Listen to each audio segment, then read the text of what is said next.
Bisa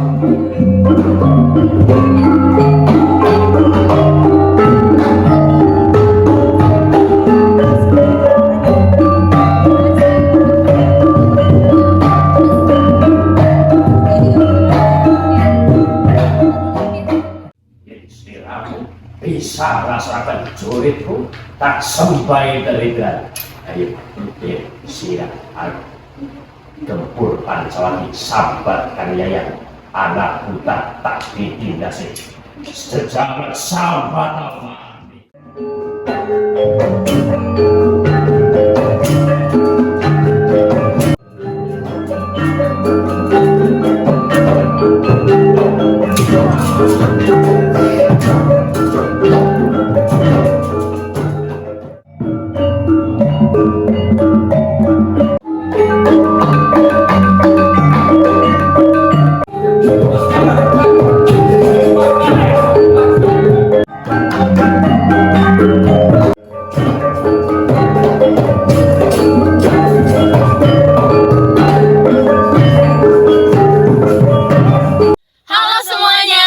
Perkenalkan, kami dari kelompok 2 Manajemen dan Organisasi. Dan di video kali ini, kelompok kami akan membuat video talk show dengan bertemakan seni. Dan sekarang kami berada di SMA Al-Azhar 5 Cirebon. Tetapi sebelum masuk ke dalam video talk show lebih lanjut lagi, izinkan kami untuk memperkenalkan diri terlebih dahulu. Ada saya Louis Angelin dari Prodi Sistem Informasi. Saya Delia Nugra Puspitasari dari Prodi Sistem Informasi. Saya Sinsin Kuresin dari Prodi Sistem Informasi. Dan saya Azeta Aulia Rahma dari Prodi Sistem Informasi. Selamat menyaksikan!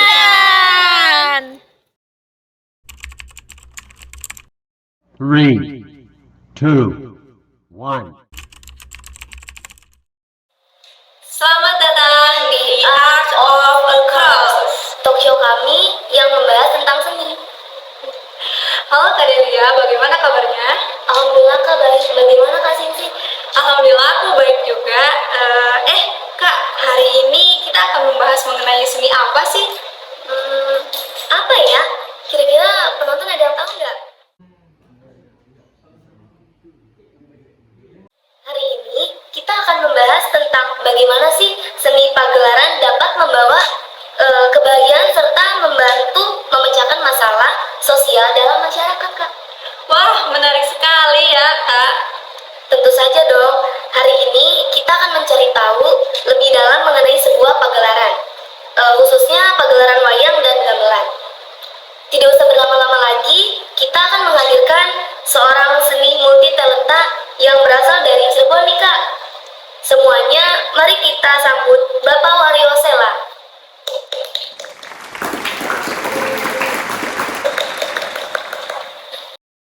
Pak Wario Sela, atau dikenal juga dengan sapaan Ki Wario Sela, merupakan seorang seniman multitalenta dari Cirebon yang lahir pada 2 April 1967 di Desa Bongas, Sumberjaya, Majalengka, Jawa Barat. Ki Wario berasal dari keluarga seniman legendaris Cirebon. Ayahnya yaitu Ki Miskat atau Ki Empe yang juga dikenal sebagai seniman serba bisa pada masanya. Ki Wario merupakan lulusan Institut Keguruan dan Ilmu Pendidikan Jakarta jurusan Seni Rupa. Ki Wario memainkan wayang kulit Cirebon dengan lakon Gatot Kaca Sabda Guru pada acara peringatan Hari Jadi Sanggar Sekar Pandan, Kesultanan Kacirebonan. Pada saat itu, kondisi sedang hujan. 5 Mei 2014 dengan sinden Iu Rini dari Desa Selangit, Kabupaten Cirebon, dan juru video Arai Nugraha Ali.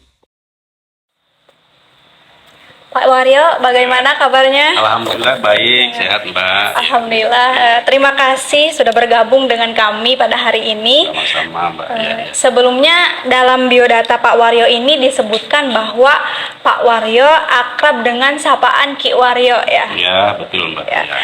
Pak Wario, sebelumnya apakah Bapak bisa ceritakan terlebih dahulu bagaimana Bapak bisa terjun dalam dunia pagelaran wayang ini? Ya.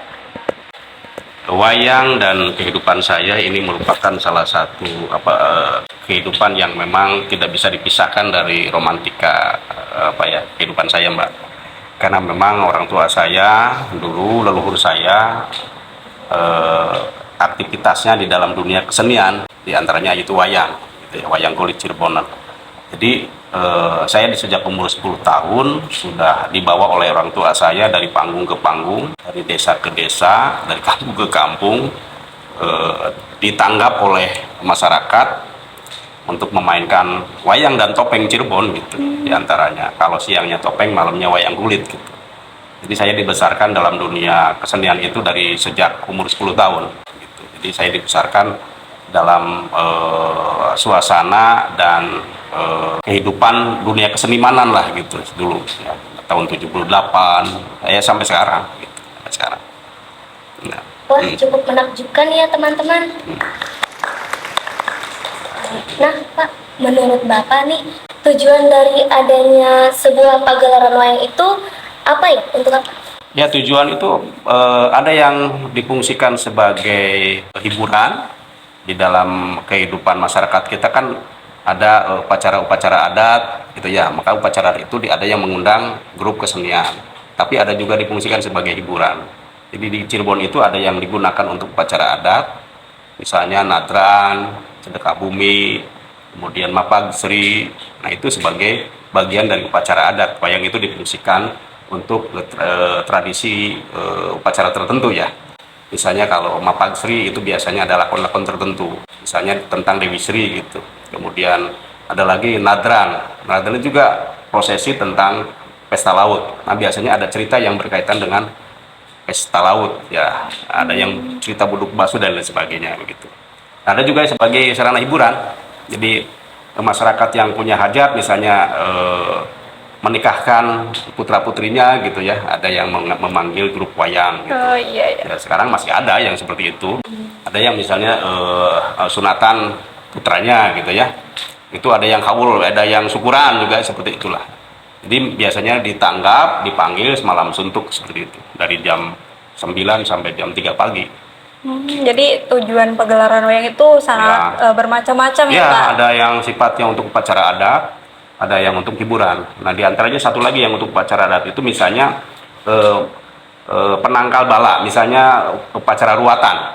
Nah, ruatan ini adalah tradisi masyarakat kuno dulu, zaman dulu ketika meruat, membersihkan manusia yang kena sukerte gitu, sukerta. Sukerta itu yang kena malak, kena di dalam dirinya ada bahaya, ada manala, ada bahaya, dan itu harus diruat, dibersihkan gitu. Nah, itu biasanya memanggil dalang yang biasa meruat, dalang ruat namanya.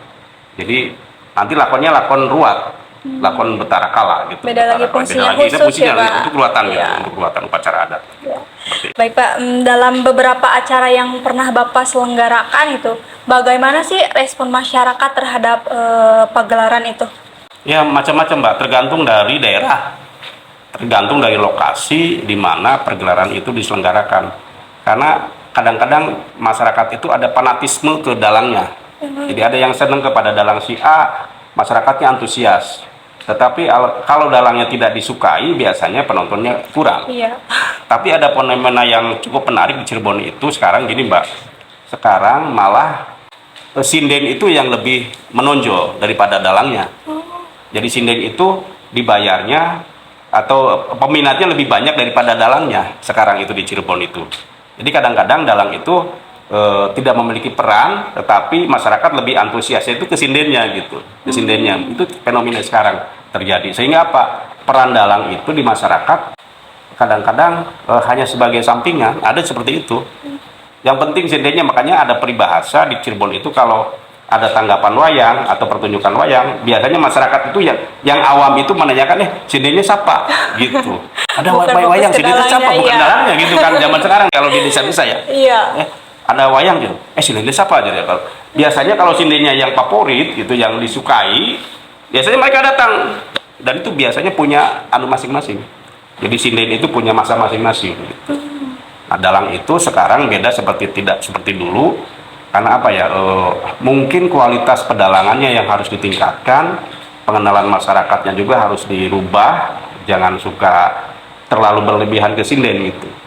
Justru peran pertunjukan wayang ini lebih penting sebetulnya. Iya. Ya, percuma nanggap wayang, tetapi yang jadi ditonjolkannya perhatiannya itu malah sinden. sindennya, iya. Lakon wayangnya, peran dalangnya tidak dimusikan. Sekarang di Cirebon terjadi seperti itu ya. Ya. Ya, jadi reaksi masyarakatnya tuh berbeda-beda dan justru Ya. malah hampir Ya.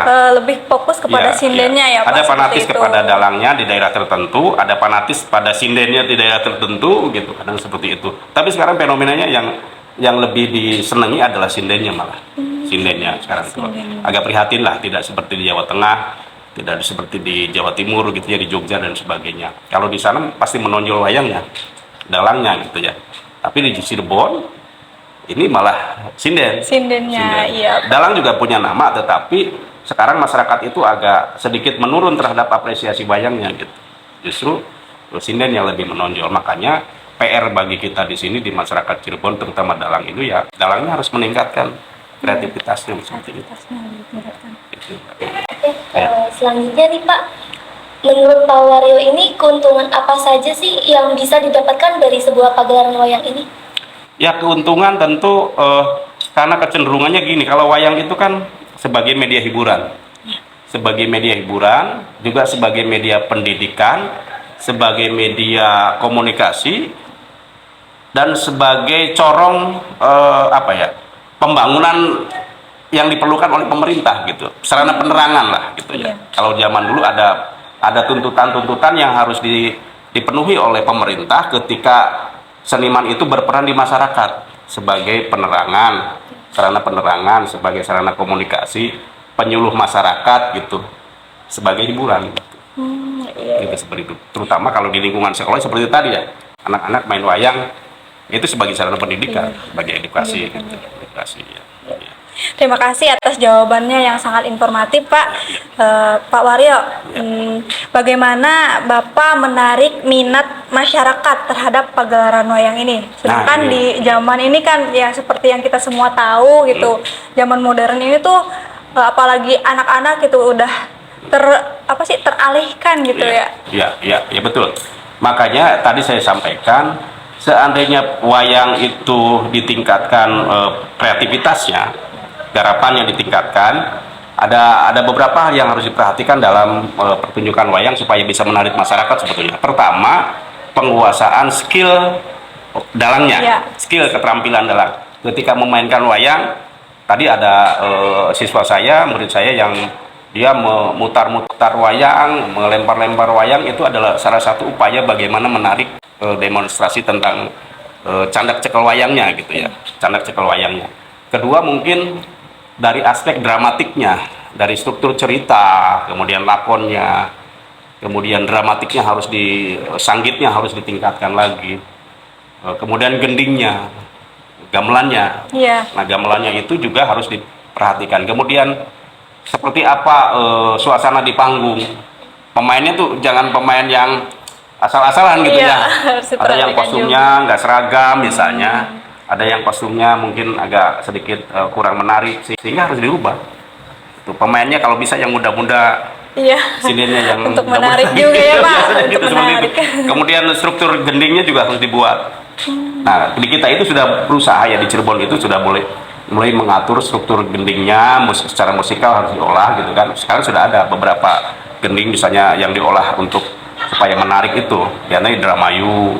Tapi di daerah tertentu di Cirebon bagian selatan ini biasanya mereka masih berpatokan pada aturan-aturan yang lamanya, yang klasiknya di daerah Cirebon Selatan. Tapi kalau Cirebon Utara seperti di daerah Indramayu, di Gegesik masih punya gaya yang khas sendiri. Kalau di Gegesik biasanya misalnya gendingnya lebih ramai, lebih dinamis. Nah, kecenderungannya kan berbeda nih daerah bagian selatan, daerah Palimanan, daerah Kuningan perbatasan Majalengka itu mereka lebih suka yang lembut, yang alon gitu. Nah, ini sesuai dengan karakteristik alamnya sebetulnya, Mbak. Karakteristik manusianya.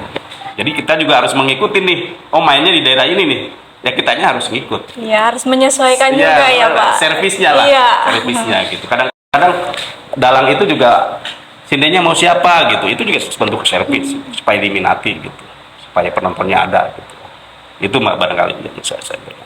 Baik, saya ingin bertanya lagi nih Pak, dampak apa sih yang paling dirasakan oleh Bapak dalam pagelaran wayang pada saat sebelum terjadi pandemi dan sesudahnya ini? Ya, sebelum pandemi sebetulnya kita masih bisa menerima tanggapan-tanggapan dari beberapa masyarakat ya. Masih banyak lah, kita masih ditanggap dari sini ke sini ke tempat mungkin bisa beberapa panggung ya.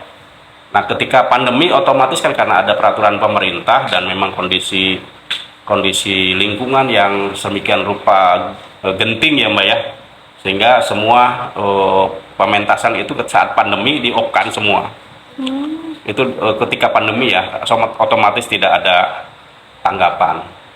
Nah sesudah pandemi kita juga masih merasakan dampaknya. Jadi masyarakat masih takut, masih mengikuti peraturan pemerintah, protokol kesehatan harus dipegang walaupun penontonnya dibatasi gitu. Iya. Itu kan di daerah tertentu saja misalnya. Nah setelah pasca pandemi 2020 ya, Iya. 2020, 2021, kemudian 2022 ini masih masa-masa yang belum pulih 100%. Nah 2023 ini masyarakat sudah mulai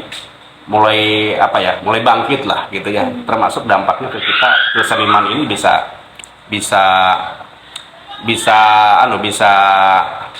bangkit lagi gitu. Ya. Jadi dampak dari pandemi itu sebenarnya luas ya, sangat dirasakan oleh semua orang gitu, termasuk dalam pagelaran yang biasa Bapak selenggarakan juga ya. Betul Mbak. Ya. Seperti itu ya teman-teman semua. Terima kasih kepada Pak Waryo yang sudah bergabung dengan kami pada hari ini dan berbagi wawasannya tentang pagelaran wayang. Ya, semoga bermanfaat Mbak. Iya, terima kasih banyak Pak.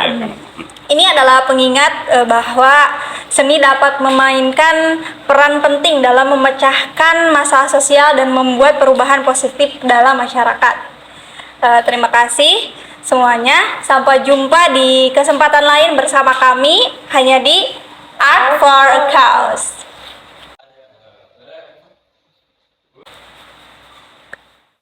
Nah, teman-teman, itu merupakan video talk show dari kelompok kami bersama narasumber Pak Waryo yang merupakan guru seni di SMA Al-Azhar 5 Kota Cirebon. Mohon maaf apabila adanya kekurangan maupun kesalahan di dalam video talk show kami. Terima kasih dan sampai jumpa di video selanjutnya. Dadah!